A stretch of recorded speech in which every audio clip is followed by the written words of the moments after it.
Actualmente vemos muchos golpes de la naturaleza por todo el mundo. En África hay una plaga de langosta que está destruyendo multitud de cosechas y presagia un desastre alimentario. En Europa hubo un huracán que empezó en el sur y se desplazó hasta Escandinavia y causando una severa devastación. Ahora vemos el coronavirus que se originó en China y desde entonces ha logrado paralizar al resto del mundo. Esto nos recuerda las 10 plagas que Dios mandó una vez a Egipto. ¿Nos convertimos en un enorme Egipto? Sí, hoy la humanidad se ha convertido en una sola entidad.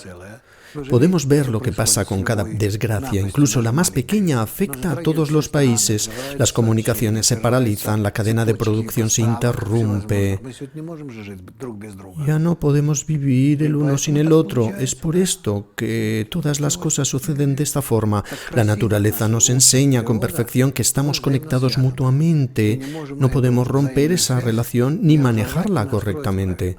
¿Qué clase de metamorfosis necesitamos realizar para salvarnos de este desastre creciente? Necesitamos entrar en la naturaleza como la parte más importante, integral y unificadora. ¿Cómo podemos llegar a esa situación ideal? Depende de nosotros. Somos nosotros los que debemos educarnos de esa manera. Debemos entender que con nuestra propia falta de integralidad violamos la integralidad de la naturaleza y alteramos el orden de manera muy negativa. Podemos ver en las historias de la Biblia, en la Torá, cuando Moisés vino al faraón y sus magos le dijeron que era un mensajero en nombre de Dios, del Creador, que el faraón gradualmente hizo concesiones. Pero aún así se arrepintió y dijo: sí, vayan a orar a su Dios, pero no les dejaré ir, no se irán, quédense aquí. ¿Este juego de la humanidad con la naturaleza seguirá siendo igual? Sí, estamos de acuerdo, pero ¿seguiremos siendo los mismos? Generalmente hablando, la humanidad es tan terca como el faraón. No nos rendiremos. Y nosotros, los judíos, somos la gente más terca y rígida, como se dice de nosotros. Tampoco nos rendiremos. La única fuerza que trabaja contra el faraón y contra los judíos es el Creador. La fuerza superior de la naturaleza, la fuerza que une y que quiere guiarnos a un equilibrio bueno y correcto. Aquí es donde surge el conflicto. En principio, los judíos no están lejos del faraón. Quieren obedecerlo. Aquí el Creador es quien intriga, no el faraón ni los judíos. Los judíos aceptan la vida como es y le gritan a Moisés: ¿qué quieres de nosotros? Ve lo bien que estamos aquí. Nunca antes vivimos así, ni tuvimos lo que ahora tenemos. El faraón nos protege, nos cuida, nos da la oportunidad de vivir en el lugar más fértil de Egipto, en la tierra de Goshen. ¿A dónde podemos ir? Recuerdo cuando vine de Lituania en los años 70 para mudarme a Israel. Mucha gente partió desde ahí, pues era imposible salir de ninguna parte de Rusia. Me decían: ¿a dónde vas? ¿Para qué tienes que ir? Aquí puedes vivir bien.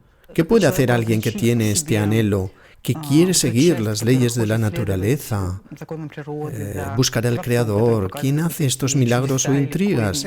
Estas no son personas muy normales que, como yo, se levantaron y se fueron.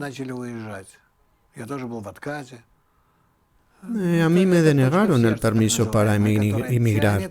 Esto se debe al punto en el corazón que nos empuja a alejarnos de la oposición y el odio. En cambio, lo lleva a uno hacia la libertad. ¿Hasta cuándo tiene que enfrentar la humanidad estos desastres globales? Aún tenemos por delante una tercera y cuarta guerra mundial. Así que hay tiempo aún. ¿De dónde viene la fuerza interna para no rendirnos? De nuestro ego. Es una fuerza de la naturaleza, una tremenda fuerza de la naturaleza. Es toda la naturaleza que ahora vemos y observamos. Es todo lo que vemos a nuestro alrededor. Todas estas galaxias, estrellas, todo este infinito, en realidad está en nosotros, dentro de nosotros. Es nuestra fuerza enorme. ¿Entiendes lo que quiero decir? De hecho, tenemos en nosotros toda la energía de las estrellas. Todo este espacio cósmico, el que supuestamente es un vacío, aún todas esas supernovas. ¿Puedes imaginar la clase de poder que es? Y todo está en nosotros, dentro de la gente. Vemos que está fuera de nosotros, es nuestro reflejo. Y esto es solo una pequeña parte de lo que está dentro de nosotros. No te puedes imaginar. Hay incluso mundos enteros. Los mundos espirituales están también dentro de nosotros. No tienes idea de lo que es esto. Es el ser humano. Cuando unamos todo, veremos que somos el Creador. ¿Qué es exactamente lo que tenemos que unir? Toda nuestra energía, todas nuestras propiedades, unirlas para hacer de nosotros una integralidad interconectada. Y así haremos un sistema único que se llama Adam. ¿Qué debería hacer la gente en África que sufre por esta plaga de langosta o en Europa que se recupera de los huracanes e incendios? ¿Qué necesita hacer toda la gente en el mundo mientras lucha contra este coronavirus? Pensar en cómo equilibrar a la naturaleza, tal vez a pequeña escala por ahora. Con ejemplos simples, todo lo que está pasando, inundaciones y demás, no son a escala cósmica. Así que necesitamos entender que podemos hacerlo. Es un pequeño sacrificio, como se dice. El hombre no es una criatura pequeña, el hombre es una enorme criatura. Es un dinosaurio que agarra, sorbe y traga a las estrellas y todo el universo, y así es. El hombre es la fuerza más malvada de la naturaleza. ¿Qué podría conmover a la humanidad? ¿El miedo o el deseo de tener más, de algo mejor de lo que tiene hoy? El sufrimiento. El sufrimiento lo vemos en todos nuestros estados previos de desarrollo. Solo el sufrimiento hace que el hombre avance. El sufrimiento puede ser de dos formas, ya sea el sufrimiento tangible del cuerpo animal o el sufrimiento que sentimos en la mente. Es decir, cuando imaginamos a dónde vamos, pero de todas formas necesitamos empujarnos a nosotros mismos, levantarnos, voltearnos hacia la dirección correcta y caminar. El hombre debe entender que lo único que actúa en él es la fuerza superior de la naturaleza, que requiere que interactúe correctamente con todos los demás para equilibrar todas las fuerzas de la naturaleza en las acciones en ellos y entre ellos y los de su especie. Si volvemos a la imagen descrita en la Torá, hubo judíos, un pueblo de Israel, un faraón, hubo un creador, también habitantes de Egipto. ¿Con quién se asocia la gente en esta historia? ¿Qué hace el faraón? ¿A dónde guía a todos? El faraón es una gran fuerza de la naturaleza, es negativa y presiona a los judíos para que se unan y abandonen Egipto. Egipto es el egoísmo. La humanidad está atrapada dentro del egoísmo para dejarlo, para elevarse por encima de él. Esto también es dejar Egipto. Las plagas egipcias nos obligan a elevarnos por encima del ego. Lo más importante para nosotros es desearlo, que la humanidad sea consciente de que debe elevarse por encima de su egoísmo, es decir, salir de Egipto. ¿Qué hace que la humanidad cambie para que diga sí, quiero nuevas relaciones, un nuevo mundo? Existen dos fuerzas, el palo y la razón. Cuando el palo golpea, también nuestra razón debería despertar y preguntarse por qué nos pegan. Así, en cada momento podemos evitar el siguiente golpe. Si despertamos a la razón y empezamos a ver cómo se desarrolla la causa y el efecto y a dónde nos lleva, podremos evitar el próximo sufrimiento. Por cierto, nuestra mente no es capaz de analizar y evitar el sufrimiento que sigue. Solamente logra cambiar su forma.